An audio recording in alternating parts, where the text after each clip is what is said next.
নীলাম্বর চক্রবর্তী যখন মহাপ্রভুর কুষ্টি বিচার করলেন, সব ভালো ভালো কথাগুলা বললেন, কিন্তু মহাপ্রভু যে সন্ন্যাস গ্রহণ করে চলে যাবেন এই কথাটা কিন্তু বলেন নাই, এটা গোপন রেখে দিয়েছেন।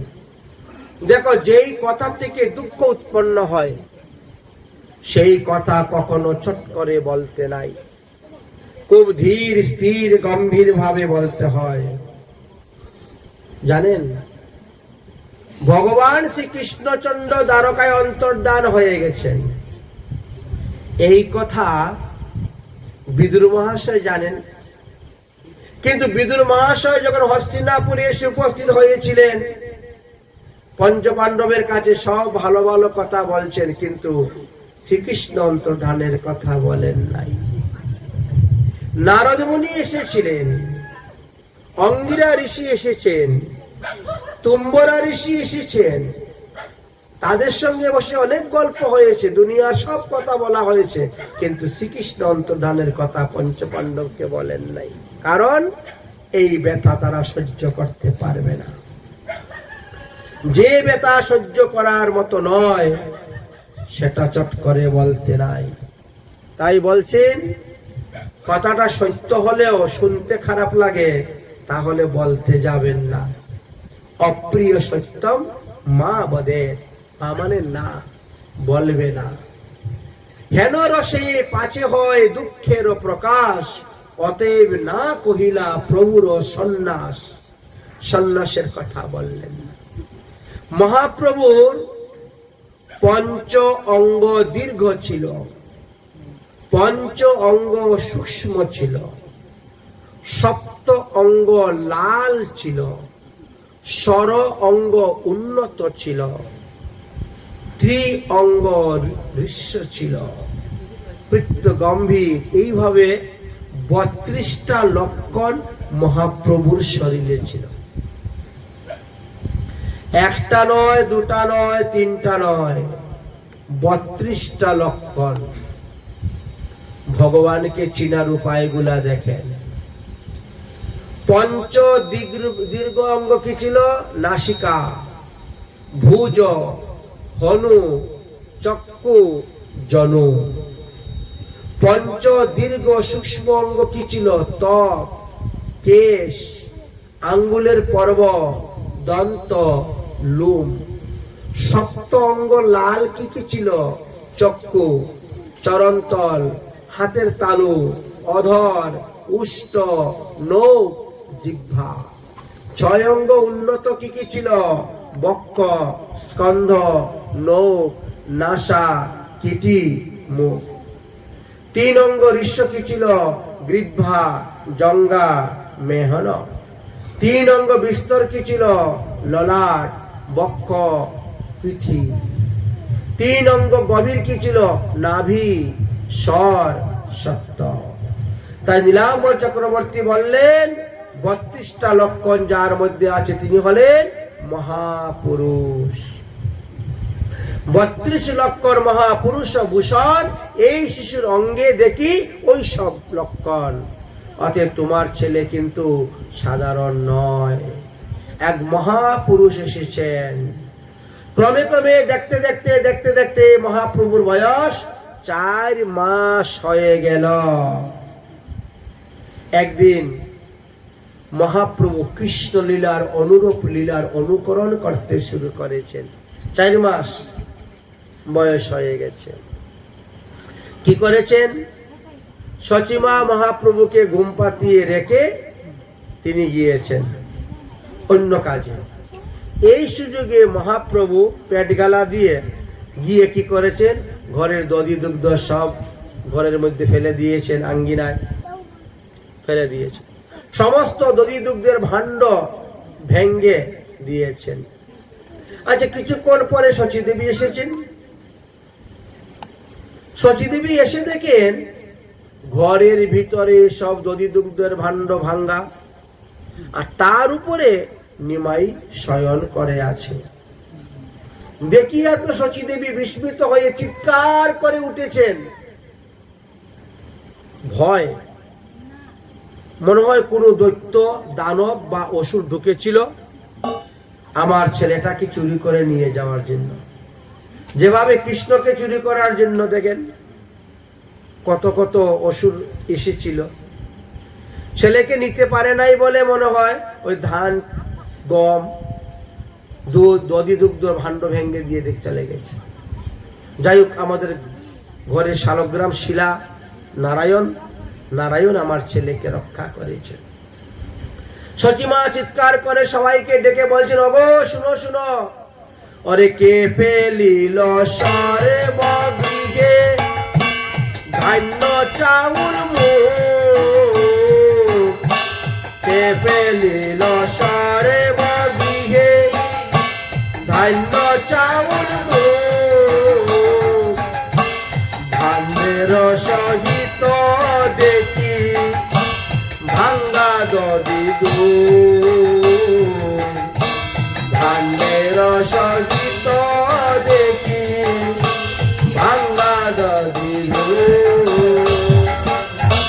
সবে 4 মাসের বালক আছে মোর ঘরে,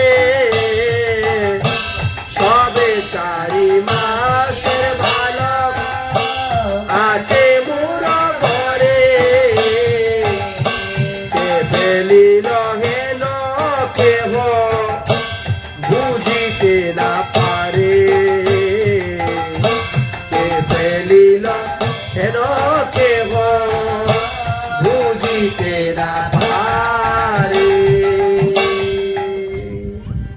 কেহ কেহ বলে হয়তো দানব ঢুকেছিল, আমাদের ভাগ্য ভালো যে এই শিশুটাকে হরণ করে নিয়ে যায় নাই, যদি নিয়ে যেত তাহলে তো কপালে দুঃখ ছিল।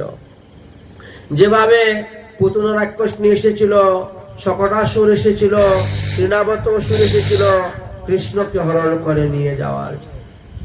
যাই হোক, দেখতে দেখতে এখন 6 মাস হয়ে গেছে। ছেলেদের 6 মাসে অন্নপ্রাশন হয়, অন্নপ্রাশন নামকরণ করা হয়, মেয়েদেরকে 5 মাস হয়ে যায়। এখন নামকরণের সময় এসে উপস্থিত হয়েছে জগন্নাথ মিশ্র সমস্ত আত্মীয় স্বজন ইষ্টি কুটুম্বদেরকে নিমন্ত্রণ দিলেন, যথা সময়ে সবাই আসলেন। এখন এই শিশুর নাম কি রাখা হবে এই নিয়ে আলাপ আলোচনা চলছে। কি নাম রাখা হবে এই নিয়ে আলোচনা হচ্ছে। নীলাম্বর চক্রবর্তীকে সবাই বলছেন, আপনি তো দাদু, তাহলে আপনি নাতির নাম রাখুন, কি নাম রাখবেন? নীলাম্বর চক্রবর্তী বললেন, দেখো এই শিশু আবির্ভাব হওয়ার পর থেকে বিশ্বের শুধু মঙ্গল আর মঙ্গল হচ্ছে, বললেন, অতএব আমি তার নাম রাখলাম বিশ্বাম্বর। এই শিশু জন্মিলা মাত্র সর্বদেশে দেশে দুর্ভিক্ষ গুছিল, বৃষ্টি পাইল কৃষকে, অতএব ইহার নাম শ্রী বিশ্বাম্বর, কুলদীপ কুষ্টিতে লিখিলা সত্তর।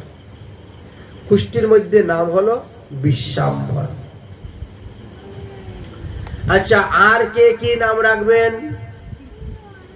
অদ্বৈত গৃহিণী সীতা দেবী বলছেন, আমি একটা নাম রাখবো এর। আচ্ছা বলো কি নাম রাখবা? ইহার অনেক জ্যৈষ্ঠ কন্যা পুত্র নাই, শেষে যে জন্মিয়াছে তার নাম নিমাই, তাই নাম রাখলেন নিমাই। নিষ্ক্রামী যে বলিলেন পতিব্রতাগণ, নিমাই যে বলিলেন পতিব্রতাগণ, সেই নাম দ্বিতীয় নাম বলে ডাকেন সর্বজন। তাহলে কুষ্টির নাম হলো বিশ্বাম্বর আর ডাক নাম হলো নিমাই।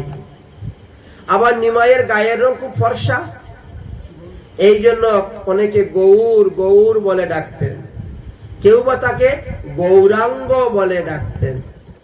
এই হলো 4টি নাম, গৌর, গৌরাঙ্গ, নিমাই, বিশ্বাম্বর। এই 4 নামে তিনি প্রসিদ্ধ। নামকরণ সংস্কারের সময় দেশাচার কিছু রীতি আছে। তো কি করেন, একদিকে কতগুলা ধান রাখেন, একদিকে কতগুলা গ্রন্থ পুঁথি রাখবা, একদিকে কলম রাখবা, একদিকে সোনা রূপা রাখবা, একদিকে গরুর লাঙ্গল জোয়াল রশি এইগুলা রাখতেন আগেরকার দিনে। এখন ওই শিশু গিয়ে যেটাকে ধরবে মনে করবেন যে ওই বিষয়ে ইচ্ছে ভালো হবে, সে জীবনে উন্নতি করতে পারবে ওই বিষয়ে। ধান্য পুঁতি করি স্বর্ণ রজকাদি যত, জগন্নাথ বলেন শুনো বাপ বিশ্বাম্বর, তোমার যাহা ইচ্ছা হয় তাহা গিয়া ধর। ধান্য পুঁতি করি স্বর্ণ রজকাদি যত, ধরিতে আনিয়া সবে কইলা উপনীত। জগন্নাথ মিশ্র বলেন শুনো বাপ বিশ্বাম্বর, যাহা চিত্তে লয় তাহা ধরহ সত্তর।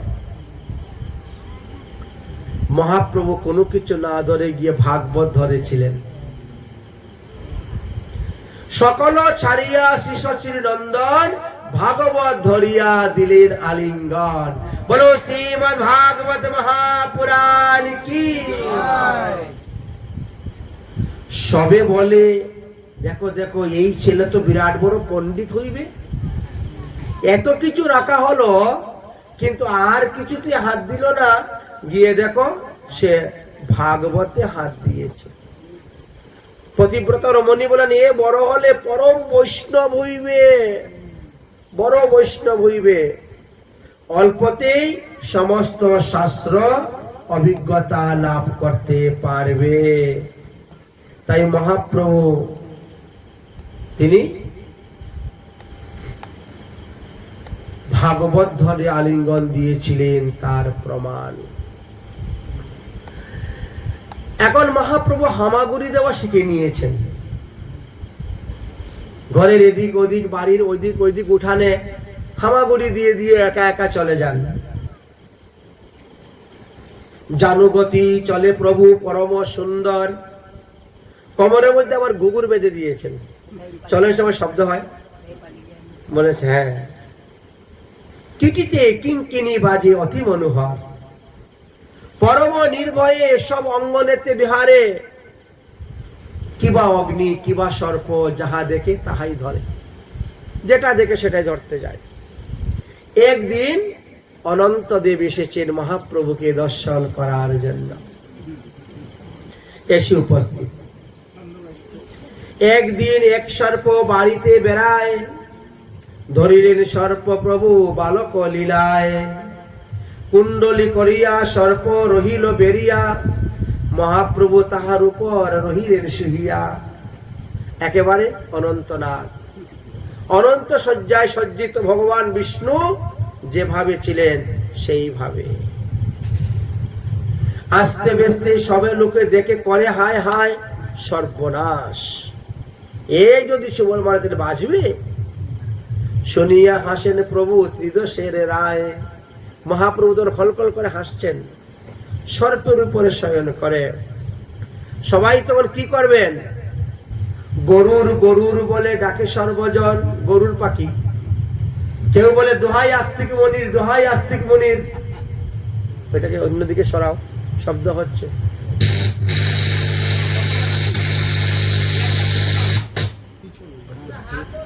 দোহাই আস্তিক মনির।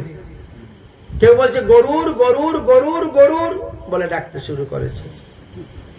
বলেছেন পিতা মাতা আদি সবে ভয়ে করেন ক্রন্দন, সাপ শুয়ে আছে সর্পের উপরে, কেমন করে আনবেন। অনন্ত নাগ দেখলেন যে আমি আসলাম ভালোর জন্য, দেখার জন্য, এসে তো দেখে আরো বিপদ পড়ে গেলাম।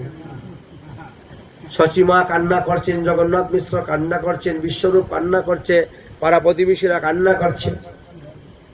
চলিলা অনন্ত শুনিয়া সবার ক্রন্দন।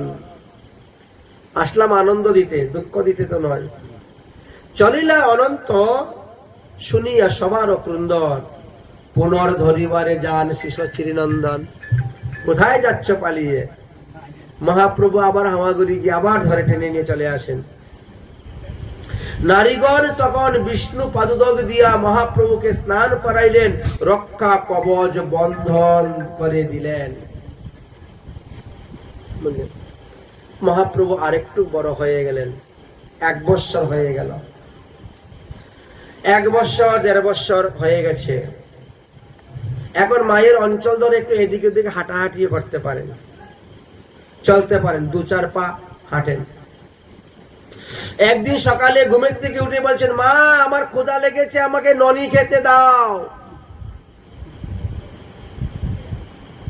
এ তো ভগবান শ্রীকৃষ্ণের কাহিনী, ননি খেতে দাও। সচিমা বলছেন, এই আমরা কি গোয়াল নাকি রে, আমরা তো ব্রাহ্মণ, আমাদের ঘরে ননি মাখন পাবে কোথায়, এত গোয়ালের ঘুষের ঘরে থাকে।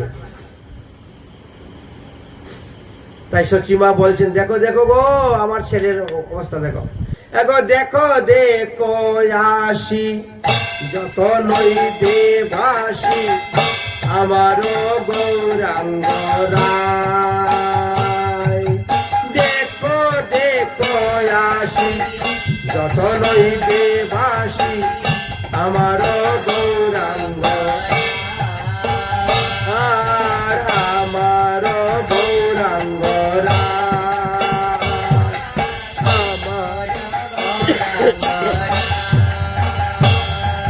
বিহানে উঠিয়া অঞ্চল ধরিয়া, বিহানে বিহানে উঠিয়া অঞ্চল ধরিয়া, বিহানে ননি দেবা বলে কাজে, ননি দেবা বলে, ননি দেবা বলে কাজে, ননি দেবা বলে বলি নাহি আহিরিনি কোথায় পাবো ননি, নাহি আহিরিনি কোথায় পাবো ননি, একই জ্বালা মোর ঘরে, একই জ্বালা মোর। আমি শুনেছি পুরাণে নন্দের ভবনে, শুনেছি আমি শুনেছি পুরাণে নন্দের ভবনে, সেই সে আমার ঘরে, সেই সে আমার অদ্ভুত অতি বিপরীত, অদ্ভুত অতি বিপরীত আমার গৌরাঙ্গ রায়, আমার গৌরাঙ্গ রায়। আর আঙ্গিনায় দাঁড়াইয়া শিবঙ্গ হইয়া, আঙ্গিনায় আঙ্গিনায় দাঁড়াইয়া শিবঙ্গ হইয়া, মধুর মুরলি বাজায়, মধুর মুরলি, আর মধুর মুরলি বায়, মধুর আর একদিন খেলে শিশু শোনে, আর একদিন খেলে শিশু শোনে, নয়নে গলয়ে রূপ, নয়নে গলয়ে। আরে কহেলু চল শশীর ভবনে, কহেলু চল বাসনা পুরিল মোর, বাসনা পুরিল, আর বাসনা পুরিল মোর, বাসনা পুরিল মোর। এইভাবে মহাপ্রভু বাল্যকাল হইতে ভগবান শ্রীকৃষ্ণের মতন লীলা করে যাচ্ছে। এখন ভগবান শ্রীকৃষ্ণের বয়স, মহাপ্রভুর বয়স 3 বৎসর হয়ে গেছে। অন্যান্য বালকদের সঙ্গে তিনিও খেলাধুলা করেন, এদিক ওদিকে যান। একদিন গঙ্গার তীরের দিকে যাচ্ছেন, হঠাৎ করে দেখেন একটা কুকুরের কতগুলি ছানা দৌড়াদৌড়ি করতেছে, কুকুর ছানা দৌড়াদৌড়ি করতেছে। তার মধ্যে দেখতে শুনতে একটা খুব সুন্দর। মহাপ্রভু দৌড়ে গিয়ে ওটাকে কোলে নিয়ে নিয়েছেন, ওকে নিয়ে খেলবেন। অন্যান্য বালকগণ যে যেটা পারে কুকুর ছানাগুলাকে কোলে নিয়ে নিয়েছে, নিয়ে সবাই খেলাধুলা করতে শুরু করেছে। আর কুকুর ছানা তো সংখ্যায় কম, 4-5টা, আর বালকের সংখ্যা বেশি। এবার এই যে টানাটানি মারামারি শুরু হয়ে গেছে। আচ্ছা, মহাপ্রভু ওই সময়ও দেখেন ওই মুরব্বী কাজ করছেন, এই তুমি এতক্ষণ খেলেছো, ওকে দাও, ও খেলো। তুমি এতক্ষণ খেলেছো, ওকে দাও, ও খেলো। কিন্তু মহাপ্রভুর নিজেরটা কিন্তু কাউকে দেন না। তিনার কাছে যেটা আছে নি খেলতেছেন, ওটা কিন্তু তিনি কাউকে দেন না। ওটা দেখতে শুনতে একটু সুন্দর, নাদিস নদিস আছে, ভালো, ওটা দিকে সবার লক্ষ্য। কিন্তু মহাপ্রভু তো কাউকে দিবেন না। এক ছেলে রাগ করে এসে সচিমায়ের কাছে বলে দিয়েছে, ও সচিমা, তুমি তো খুব শুচিবায়ু, দিনে কতবার গঙ্গা স্নান করো, আর তোমার ছেলে কুকুর ছানা নিয়ে খেলা করে। শুনে তো সচিমার মাথায় একটা আকাশ ভেঙে পড়ে গেছে। কুকুর স্পর্শ করলে স্নান করতে হয়, আর আমার ছেলে এই করতেছে, কুকুর ছানা নিয়ে খেলা করতেছে। হ্যাঁ হ্যাঁ, আমার কথা বিশ্বাস না হলে যাও গিয়ে দেখো, তোমার ছেলে কুকুর ছানা নিয়ে খেলা করতেছে, ওই দেখো, ওই দেখা যাচ্ছে। শুনিয়া সচিরানী বালকের বাণী সত্তর চলিয়া আইলা। এসে দেখে সত্যি তো, দেখেন পর থেকে শুনেরও সাপকে বিশ্বাম্বর কুলে করে, শিরে করি হানি বলেন জননী, না জানিস কি তোর লীলা। এত কিছু থাকতে বিপরীত কেন কুকুর ছানা লইয়া খেলা? তোর খেলার জন্য আমি কত কিছু এনে দিয়েছি। আগেরকার দিনে লোক মেলাতে গেলেই খেলা, বাচ্চাদের খেলার জিনিস নিয়ে আসতেন, ঘোড়া, গরু, পাখি, টিয়া, ঝনঝনি, বাঁশি, কত কিছু নিয়ে আসতেন খেলার। তো তোমার খেলার জন্য আমি এত কিছু এনে দিয়েছি, এতে কি তোমার হয় না? তুমি কুকুর ছানা লইয়া খেলছো। ব্রাহ্মণের ছেলে হইয়া এইটুকু তোমার একটু বুদ্ধি নাই? ব্রাহ্মণের কুমার হেন দুরাচার, একই করিলে তুই। ব্রাহ্মণের ছেলে তো সদাচার পালন করবে, সে দুরাচার করবে কেন? কুকুর ছানা নিয়ে খেলবে কেন? ব্রাহ্মণের ছেলে ঠাকুর নিয়ে খেলাধুলা করবে, হ্যাঁ, অন্য কিছু নিয়ে খেলাধুলা করবে। এবার সচিমা গরম হয়ে গেছেন। ব্রাহ্মণের কুমার হেনই আচার, কিছুই না রহিল তোর। তোর আর ব্রাহ্মণত্ব নাই, সব নষ্ট হয়ে গেছে, কিছু না রহিল তোর। ইহা যে শুনিবে কে ভালো বলিবে, এই ছেলে হৃদয়ে মোর। ব্রাহ্মণের ছেলে হইয়া কুকুর বাচ্চা নিয়ে খেলা করে, লোকে আমার কত খাতা বলে, কত গালি দিবে, কত খাতা। ছাড় ছাড় ছাড়, এটাকে ছেড়ে দিয়ে গঙ্গা স্নান করে ঘরে আয়। মহাপ্রভু বলছেন, ওমা তুমি যাও গঙ্গা স্নানে, আমি আসতেছি। বলে কুকুর ছানা নিয়ে দিয়েছে এক দৌড়। উদ্দেশ্য হলো এটাকে এমন একটা জায়গায় লুকিয়ে রাখবো, স্নান টান করে খাওয়া দাওয়া করে বিশ্রাম করার পরে বিকালে আবার তাকে নিয়ে খেলা করবো। ছেড়ে দিলে তো অন্য বালকরা নিয়ে চলে যাবে। এই জন্য এই বুদ্ধি করে কুকুর ছানা নিয়ে বাড়িতে চলে গেছেন। বাড়িতে গিয়ে এখন কোথায় কুকুর ছানা রাখবেন? কুকুর ছানাকে তো বেঁধে রাখতে হবে, বেঁধে রাখার মতো রশিও পাচ্ছেন না। কোথায় রাখবো? এখানে রাখলে তো কেউ নিয়ে চলে যাবে, ওখানে রাখলে কেউ নিয়ে চলে যাবে। এই করতে করতে কুকুর ছানা নিয়ে ঘরের ভিতরে ঢুকে গেছেন। আচ্ছা, এই ঘর ওই ঘর সেই ঘর খুঁজে খুঁজে কোথায় রশি পাচ্ছেন না, ঢুকে গেছে একবার ঠাকুর ঘরের ভিতরে। একেবারে ঠাকুর ঘরের ভিতরে কুকুরের বাচ্চা নিয়ে ঢুকে গেছেন। ঢুকে রশি তো পাচ্ছেন না, দেখেন একখানা গীতা লাল কাপড় দিয়ে বাঁধা আছে, রশি দিয়ে ভালো করে বাঁধা আছে একখানা গীতা। ওই গীতার থেকে রশিটা বের করেছেন, করে কুকুরের গলার মধ্যে একদিকে বেঁধেছেন আর একদিকে ঠাকুরের সিংহাসনের পাইয়া, ঠাকুরের সিংহাসনের পায়ের মধ্যে বাস বেঁধে রেখে ঠাকুর ঘর বন্ধ করে দিয়ে এবার স্নান করতে গিয়েছেন।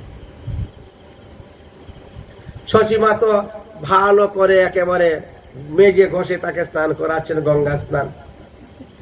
এমন সময় একজন লোক গিয়েছে, গিয়ে বলছে, ও সচিমা, তোমার ছেলে কুকুরের বাচ্চা ঠাকুর ঘরে ঢুকিয়ে সিংহাসনের সঙ্গে বেঁধে রেখে দিয়েছে। যেই শুনেছেন সর্বনাশ, মাথায় যেন বজ্রপাত পড়ে গেছে। তাড়াতাড়ি দৌড়ে এক কলস গঙ্গা জল নিয়ে তাড়াতাড়ি দৌড়ে এসেছেন। এসে ঠাকুর ঘর খুলে কুকুরের বাচ্চাকে ছেড়ে দিয়ে গঙ্গা জল দিয়ে ধুয়ে মুছে পরিষ্কার করা শুরু করেছেন। বালকের বচন শুনিয়া তখন সত্তর আইলা ধাইয়া, যেখানে থাকি সেই শুনসুতা সেখানে গিয়ে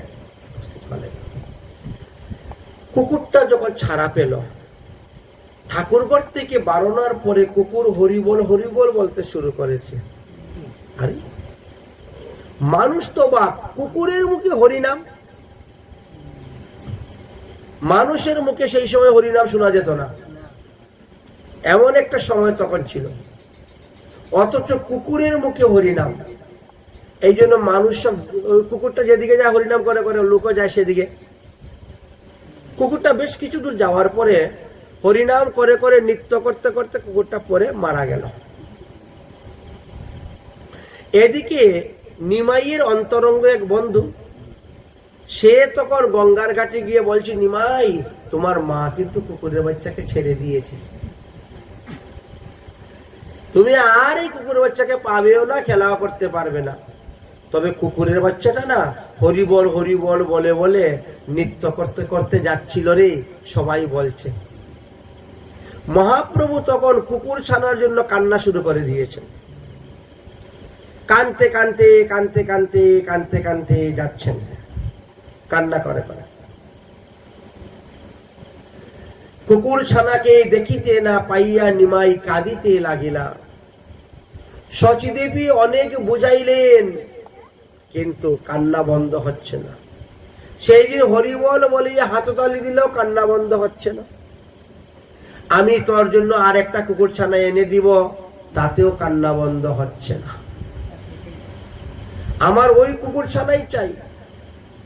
কোন দিকে গিয়েছে লোককে জিজ্ঞাসা করে করে মহাপ্রভু দৌড়তে শুরু করেছেন, দৌড়তে শুরু করেছে। ওই ছন্ন লীলা ঠাকুর করে খেলা, দেবতা দেখিয়া হাসে। স্বর্গের থেকে দেবতারা মহাপ্রভু লীলা দেখে হাসতেছেন। মার্জারো কুকুর পরশে ঠাকুর কৌতুকে লুচানো দাসে। মনেছেন, কখনো বিড়াল খুলে নিয়ে নেন, কখনো কুকুর ছানা খুলে নিয়ে নেন, নিয়ে দেখে হাসেন। গৌরাঙ্গ মহাপ্রভুর অঙ্গ স্পর্শে কুকুর ভাগ্যবান, স্বস্বভাব ছাড়িয়া তার হইল দিব্য জ্ঞান। রাধা কৃষ্ণ গোবিন্দ বলিয়া ডাকে আর নাচে, দেখিয়া নদীকার লোক ধায় পাছে পাছে।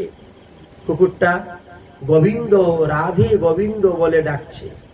আচম্বিতে কুকুর দেহ ছাড়ি ভাগ্যবান, বিষ্ণু লোকে সে করিল প্রয়াণ। সবাই তখন বিস্মিত হয়ে গেছে। মহাপ্রভু সেই সময় দৌড়ে যাচ্ছেন, আর গিয়ে তিনি বসেছেন। কুকুর ছানাকে দর্শন করে তিনি তখন কান্না করছেন। নীলাম্বর চক্রবর্তী নাতির পিছনে পিছনে ছুটছেন। নাতি তো কুকুরের ছানার লাগে পাগল হয়ে কান্না করে যাচ্ছে, তাকে কিছুতে কান্না বন্ধ করা যাচ্ছে না। নীলাম্বর চক্রবর্তীও যাচ্ছেন নাতির পিছনে পিছনে। যেখানে কুকুরটি কান্না করতে নৃত্য করতে করতে রাধা গোবিন্দ বলতে বলতে নৃত্য করে মারা গেল, ওখানে তো লোকে লোকারণ্য, ভিড় লোকের। এমন আচম্বিত দেখি নাই। মহাপ্রভু সেখানে গিয়ে পৌঁছে গেছেন, নীলাম্বর চক্রবর্তীও পৌঁছেছেন। মহাপ্রভু কান্না করতেছেন।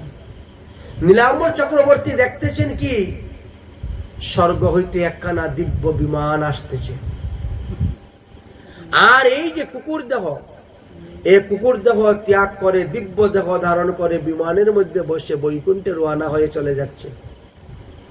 আশ্চর্য, আশ্চর্য। সবে দেখে দিব্য এক রথ যে আইল, আকাশ পথে যায় তারে লইয়া ওই সেই। জয় জয় অগতির গতি গৌর হরি, জয় জয় অবতার স্বভাবল পরি। কুকুর তরিবার যার পরশে, এমন করুণা পাবো নাহি কোন ঋষিকেশে। তাই অতি বাল্য বয়সেই দেখেন আগে কুকুরকে উদ্ধার করে দিয়েছিলেন। নীলাম্বর চক্রবর্তী তখন নিমাইকে নিয়ে একটি স্থানে গিয়ে বসলেন। নিমাই, আমি জানি তুমি কে, কিন্তু আমি লোকের সামনে কখনো বলি না, প্রকাশ করি না। তুমি যে স্বয়ং ভগবান, তোমার কুষ্টি বিচারে আমি জেনে নিয়েছি। আজকের এই কুকুরটা উদ্ধার হলো তোমার কৃপায়, তোমার পরশে। কিন্তু এই কুকুর পূর্বজন্মে কে ছিল তা আমি জানি না। কোন অপরাধী বা সে কুকুর দেহ পেয়ে এসেছিল সেটাও আমি জানি না, কিন্তু তুমি তো সব জানো। অতএব তুমি কৃপা করে আমাকে বলো, এই কুকুর পূর্বজন্মে কে ছিল? মহাপ্রভু তখন বিশ্বম্বর এই নীলাম্বর চক্রবর্তীকে বললেন, দাদু, এই কুকুর দাপর যুগে বিশেষণ নামক এক রাজা ছিলেন। এই রাজা সাধুসঙ্গ সৎসঙ্গ করার পরে জানতে পারলেন যে বৈষ্ণব সেবার দ্বারা অনায়াসে মুক্তি লাভ করা যায়। মুক্তির জন্য যে এত কঠিন তপস্যা মানুষ করে, কঠোর ভজন করে, সেই মুক্তি অনায়াসে বৈষ্ণব সেবার দ্বারা লাভ করা যায়। এক নম্বর হলো বৈষ্ণবে কন্যা দানঞ্চ পরম নির্বাণ হেতুনাম। যদি কেউ কোনো বৈষ্ণব পাত্রের নিকটে কন্যাদান করেন, তাহলে সেই পুণ্যের প্রভাবে তিনি অনায়াসে মুক্ত হয়ে যাবেন। কন্যাদান হলো মহাদান, কিন্তু সৎপাত্রে হওয়া চাই। আমাদের জগতের মানুষ একটু উল্টা বুঝে তো, যে বড় বড় চাকরি করে, হাজার হাজার টাকা মাসে কামাই করে, সে হলো সৎপাত্র। এইটা মানুষ মনে করে। ছেলে চাকরিয়ান, 70,000 টাকা বেতন, 80,000 টাকা বেতন মাসে, আরে এমন সৎপাত্র কোথায় পাবো? কিন্তু শাস্ত্রে বলছে, যিনি বিষ্ণু মন্ত্রে দীক্ষিত সদাচারী প্রসাদ বুঝি, সে হলো সৎপাত্র। আমরা উল্টা বুঝি। সেই রকম কোন বৈষ্ণব ছেলের নিকটে যদি কন্যাদান করা যায়, তাহলে সেই কন্যাদানের পুণ্যতি সব উদ্ধার হয়ে যায়। যার কন্যা নাই, তাহলে বৈষ্ণব উচিষ্ট ভোজনম। দ্বিতীয় উপায় হলো বৈষ্ণব উচিষ্ট ভোজনম। যদি আপনি ঘৃণা লজ্জা ত্যাগ করে বৈষ্ণবের উচিষ্ট গ্রহণ করতে পারেন, সমস্ত পাপ তাপ অপরাধ ধ্বংস হয়ে গেল, নাশ হয়ে গেল। এতে আপনি অনায়াসে মুক্তি লাভ করতে পারবেন। রাজা তখন চিন্তা করলেন, আমার জীবনে তো আমি অনেক পাপ করেছি, অনেক হরিণ শিকার করেছি, অনেক পশু পাখি শিকার করেছি, অনেক যুদ্ধ করেছি, অনেক লোক মেরেছি, অনেকের সম্পদ লুণ্ঠন করেছি। তাহলে আমার এই পাপ থেকে মুক্তির জন্য আমি এখন থেকে বৈষ্ণব সেবার ব্যবস্থা করব। নিয়ম করলেন কি প্রতিদিন 12 জন বৈষ্ণবের সেবা, প্রতিদিন 12 জন বৈষ্ণবের সেবার নিয়ম করেছেন। একজন কোতোয়াল রেখেছেন নিমন্ত্রণ, তুমি প্রতিদিন 12 জন বৈষ্ণব আনবে বিভিন্ন জায়গা থেকে, আজকে এই গ্রাম থেকে, কালকে ওই গ্রাম থেকে, পরশু ওই থানা থেকে, তারপরে ওই জেলা থেকে, বিভিন্ন দূর দূরান্ত থেকে যারা আসবে তাদের আসা যাওয়ার গাড়ি ভাড়া দিব, উপরন্ত তাদেরকে ভোজন দক্ষিণাও দেওয়া হবে। বলেছেন তোমার কাজ হলো প্রতিদিন নিত্য নতুন বৈষ্ণব সংগ্রহ করে আনা, এই হলো তার চাকরি। আর সেও ঘুরে বেড়ায়, যেখানে বৈষ্ণব পায় সেখানে যান। আপনি অমুক দিন রাজবাড়িতে যাবেন প্রসাদ পেতে, আপনি অমুক দিন রাজবাড়িতে যাবেন প্রসাদ পেতে, প্রতিদিন 12 জন বৈষ্ণব উপস্থিত থাকা চাই। রাজা কি করেন, বৈষ্ণবগণ আসার পরে নিজের হাতে বৈষ্ণবদের চরণ ধোয়াইয়া দেন, চরণ মুছিয়ে দেন, তাদের কপালে ভগবানের প্রসাদী চন্দন দেন, গলায় ফুলের মালা দেন, তারপরে ধূপ দীপ দিয়ে আরতি করেন, তারপরে নিয়ে ভোজনশালায় ভোজনালয়ে বসান, তারপরে তাদেরকে পরিবেশন করেন, তাদেরকে ভোজন করান। ভোজন শেষ হইলে পরে তাদের হস্ত মুখ প্রক্ষালন করে দেন, হাত ধোয়া দেন, মুখ মুছাইয়া দেন, তারপরে বস্ত্রদান, অন্নদান, স্বর্ণদান, অর্থদান দিয়ে যাও। বাবা আসুন বৈষ্ণব, বৈষ্ণবের চরণামৃত পান করেন, বৈষ্ণবের অধরামৃত পান করেন, গ্রহণ করেন। এইভাবে তিনি বৈষ্ণব সেবা করে যাচ্ছেন। দেখতে দেখতে দেখতে দেখতে 12 বৎসর পূর্ণ হওয়ার 1 মাস বাকি। একই নিয়মে যদি কেউ 12 বৎসর কিছু করতে পারে তাহলে সেখানেই তার সিদ্ধি লাভ। 1 মাস বাকি। এইবার ভগবান চিন্তা করলেন যাই আমি একটু পরীক্ষা করে আসি। এই জন্য ভগবান পরীক্ষা করার জন্য রওনা হয়েছেন। তো ভগবান যখন কোনো ভক্তের বাড়িতে পরীক্ষা করার জন্য আসেন তখন তো তিনি কি কি রূপ ধরে যে আসবেন তিনিই জানেন। এমন একটা রূপ ধরে এসেছেন, বুঝেছেন, যে তাকে দেখলে পরে কোনো শ্রদ্ধা আসবে না, ভক্তি আসবে না। বৈষ্ণবের রূপ ধরেছেন, বৈষ্ণব ছাড়া তো ওখানে ঢুকা যাবে না, যেহেতু বৈষ্ণব সেবা। বৈষ্ণবের রূপ ধরেছে, কিন্তু একেবারে বৃদ্ধ বৈষ্ণব, তার মধ্যে হাতের মধ্যে ঘা, পায়ের মধ্যে ঘা, হাতে হাজা বলে না ঘা, কুষ্ঠরোগ এরকম, হাতে পায়ের যেমন রক্ত ফেটে, চামড়া ফেটে রক্ত পড়ে যাচ্ছে, পুজ বেরোচ্ছে, এরকম হাত পা। সেইভাবে রূপ ধারণ করে তিনি রাজবাড়ির দিকে রওনা হয়েছেন। এখন রাজার বাড়িতে ঢুকতে গেলে সামনে একটা বড় নদী আছে, এই নদীটা পার হয়ে তারপরে রাজবাড়িতে প্রবেশ করতে হয়। অবশ্য ওখানে একটা নৌকা আছে, রাজা নৌকা রেখেছেন, ধর্মার্থ নৌকা, পয়সা লাগে না, এটাই প্রজাদের সুবিধার জন্য রাখা আছে। অনেকে তো আসবে রাজবাড়িতে, এই জন্য। তো ভগবান ধীরে ধীরে লাঠি বড় দিয়ে দিয়ে ওই খেওয়াঘাটে গিয়ে উপস্থিত হয়েছেন।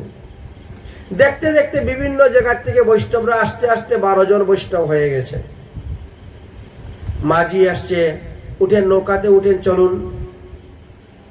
বাকি 11 জন বৈষ্ণব বলছে উনাকে পরে নিও, দেখো উনার শরীরে কুষ্ঠ রোগগ্রস্ত। বুঝলেন, যারা বৈষ্ণব অপরাধী তাদের শরীরে কুষ্ঠ রোগ হয়, অতএব ইনাকে আমাদের সঙ্গে নিও না। একে তো ছোঁয়াছুঁয়ি রোগ, এইগুলা যদি লাগে আমাদেরও কুষ্ঠ রোগ হতে পারে। অতএব আপনি কিন্তু ইনাকে পরে নিবেন, আমরা 11 জনকে আগে নিয়ে দিয়ে আসা। মাঝি এখন কি করবে?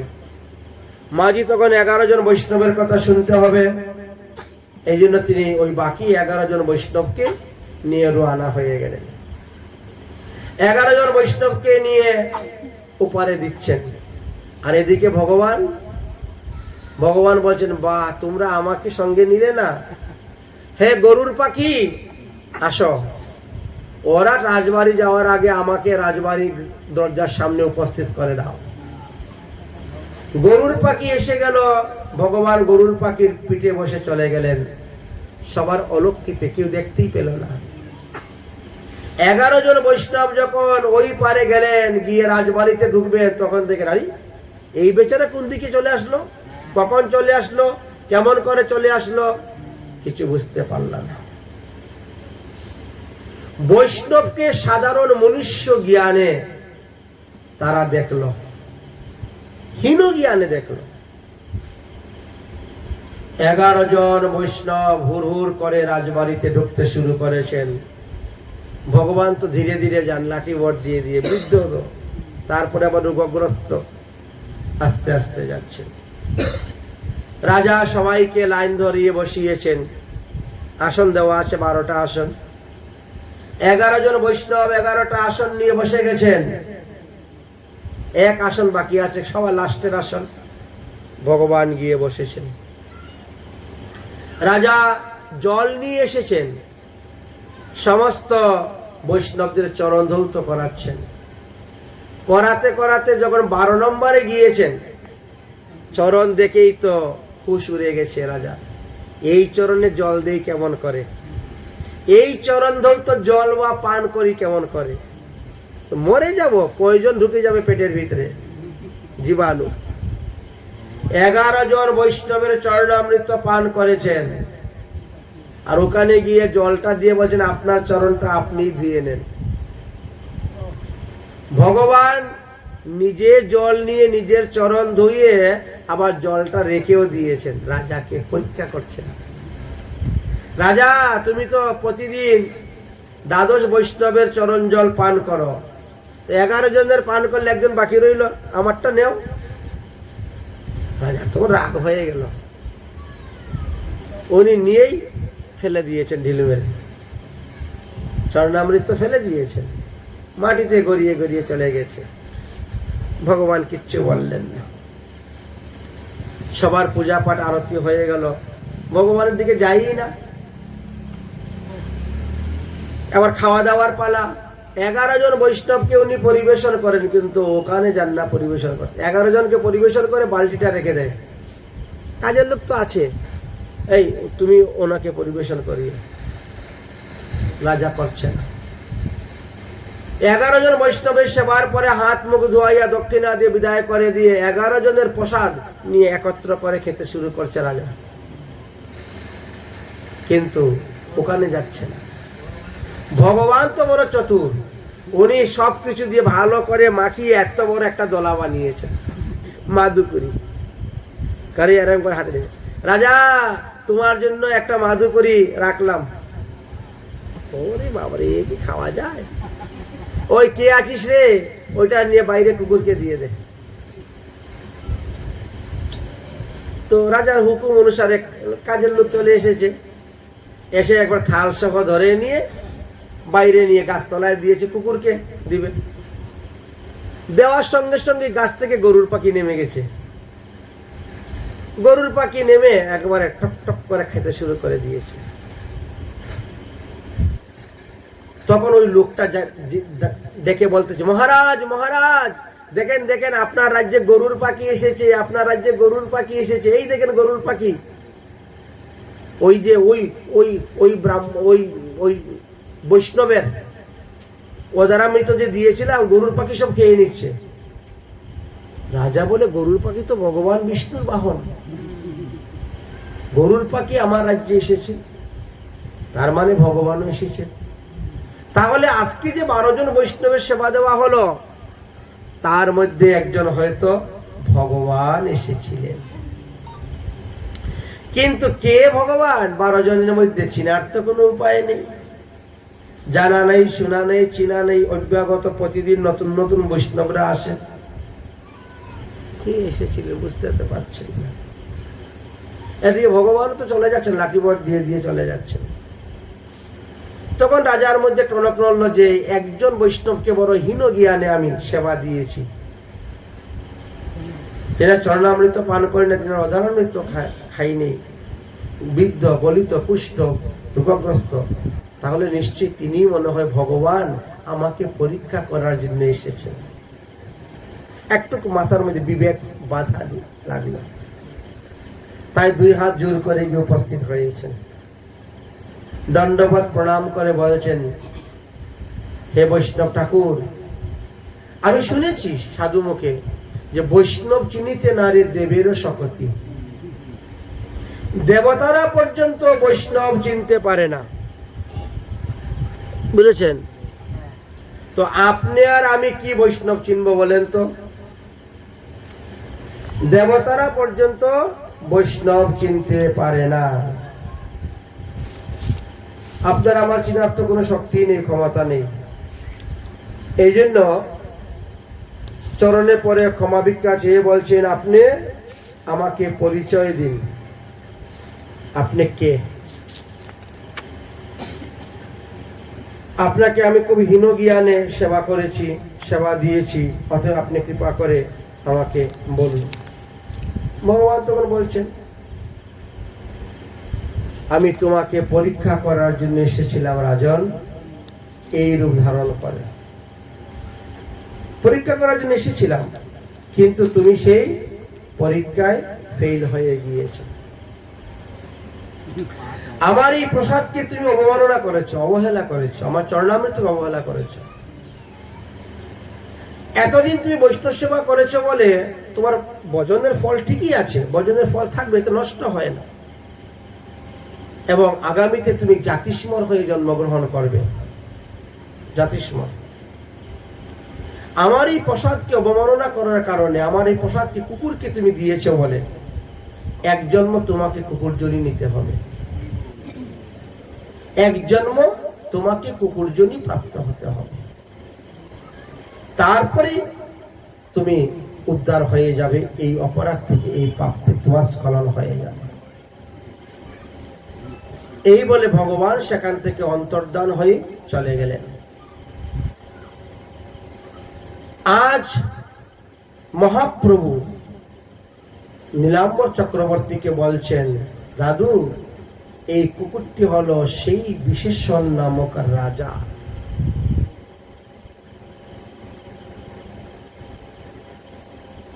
আমি তো তাকে পরীক্ষা করতে গিয়েছিলাম, আমার অভিশাপের কারণে সে কুকুর জন্ম দিয়ে নিয়ে আসছে, তাই আজকে আমি তাকে কোলে তুলে নিয়েছি, কারণ সে পূর্বজন্মে বৈষ্ণব সেবা দিয়েছে। আমার স্পর্শেতে তার কুকুরজনি থেকে উদ্ধার হয়ে চলে গেল, আর তাকে পৃথিবীতে এসে জন্মগ্রহণ করতে হবে না। বৈষ্ণব সেবার দ্বারা সে উদ্ধার হয়ে চলে গেল। এই জন্যই বৈষ্ণব সেবা দেওয়া হয়। বৈষ্ণব সঙ্গ আমাদের 6 প্রকারের হয়, 6 প্রকারের বৈষ্ণব সঙ্গ। বৈষ্ণবের মুখে যদি হরিকথা শ্রবণ করেন, এটাও বৈষ্ণব সঙ্গ। বৈষ্ণবকে যদি নিমন্ত্রণ করে আপনার বাড়িতে এনে সেবা দেন, এটাও বৈষ্ণব সঙ্গ।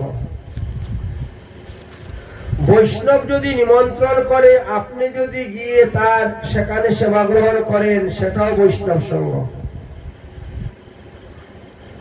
বৈষ্ণব যদি কোনো কিছু আপনাকে দান করে, আপনি সাদরে গ্রহণ করেন, এটা বৈষ্ণব সঙ্গ। আপনি যদি কিছু বৈষ্ণবকে দান করেন, বৈষ্ণব গ্রহণ করে, সেটা বৈষ্ণব সঙ্গ। বুঝেছেন? বৈষ্ণব সঙ্গ 6 প্রকার হয়। তাই বৈষ্ণব সঙ্গের দ্বারাই আমাদের পাপের নাশ হয়, এটি মহাজনগণ বলে গেছে। ওহে বৈষ্ণব ঠাকুর দয়ার সাগর, এদাসে করুণা করি। ওহে বৈষ্ণব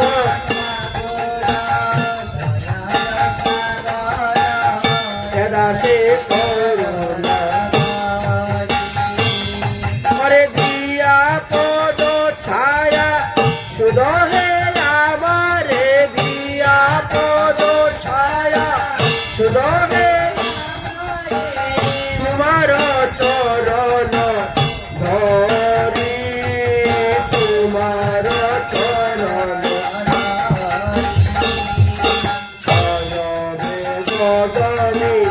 ছয়দু সসুদি ছয়দমি ছয়দু সসুদি ছয়দু দেহ মুরে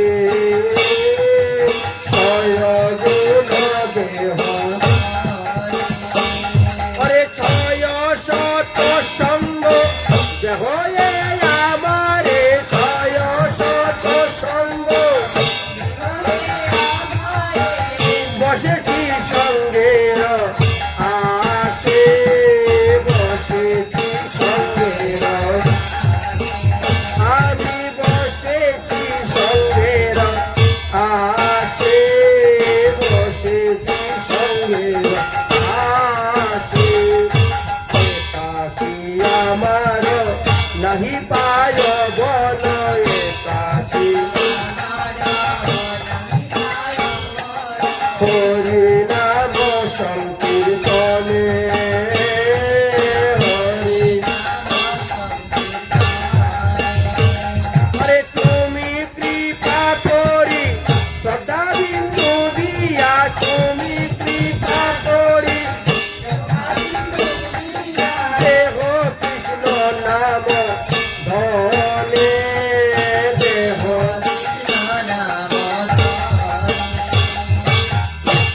সে তোমার কৃষ্ণ দিতে পারো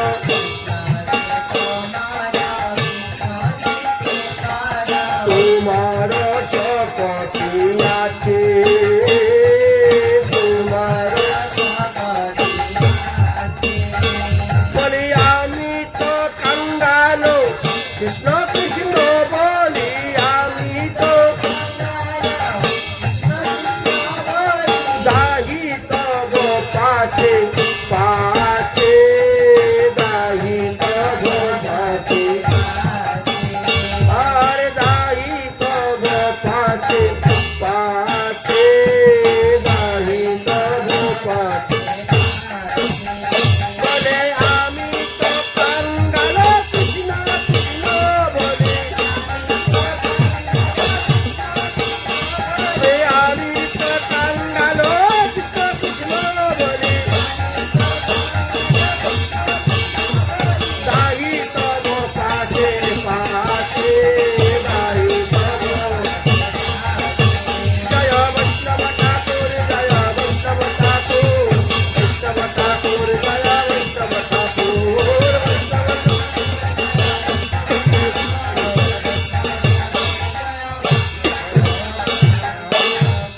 আজকের মতন গৌর কথা আমরা এখানে বিশ্রাম দিচ্ছি। মহাপ্রভুর কৃপা হলে আগামী করলে তার পরবর্তী বিষয়গুলো আস্বাদন করব। জয় জয় রাধে কৃষ্ণ গোবিন্দ গোপাল রাধে রাধে জয় জয়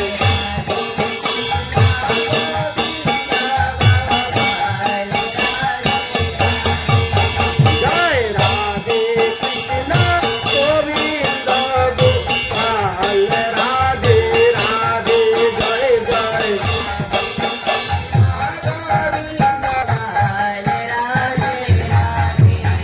গোবিন্দ রাধে গোপাল রাধে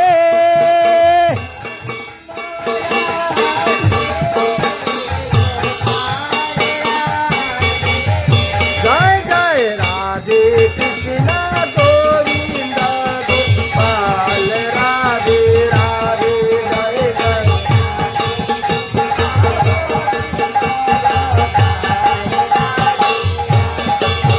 जय श्याम सुंदर मदन मोहन वृंदावन चंद्र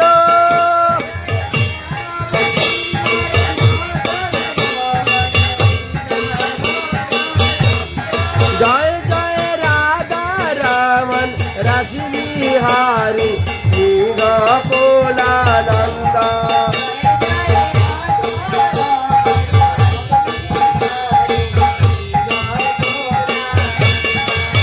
जय राधा कांत राधा विनोद श्री राधे गोविंद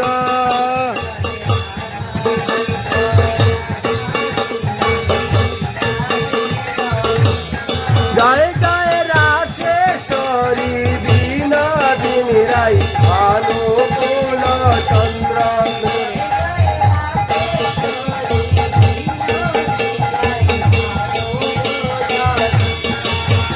জয় ললিতা বিষপায়াদি যত সখী বৃন্দ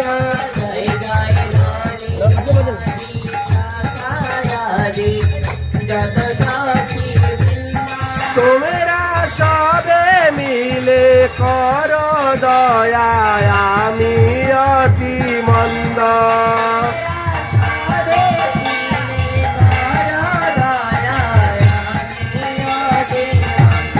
তোমরা কৃপা করে দাও হে যুগল চরণার বিন্দ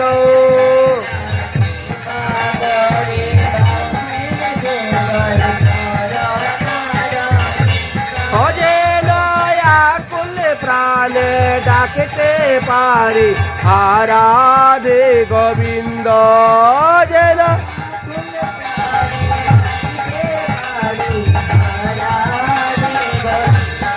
জয় জয় রাধে কৃষ্ণ গোবিন্দ গোপাল রাধে রাধে